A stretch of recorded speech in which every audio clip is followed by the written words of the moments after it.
Statusi Muhammedit njohu rritjet e jashtëzakonshme gjatë 10 viteve të tij në Medinë. Nga një profet i shpërfillur, me pak ndjekës, ai u bë kreu i një shteti të vogël dhe figura mbizotruese anëmban Arabisë.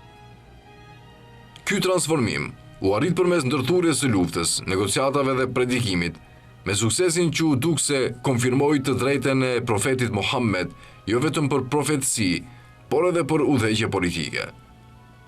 Dhe ndërsa po e konsolidonte pozitën e tij në Medinë, profeti bënte plane për ta shtënë Mekën në bashkësinë islame në zgjerim.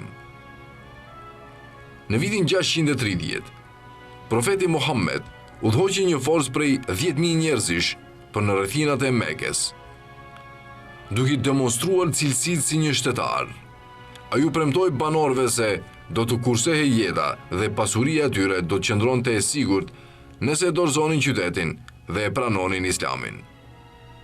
Udhëheqja Kurejshe u pajtua me kushtet dhe profeti Muhammed hyri triumfalisht në qytetin prej nga ku kishte ikur vetëm 8 vite të shkuara.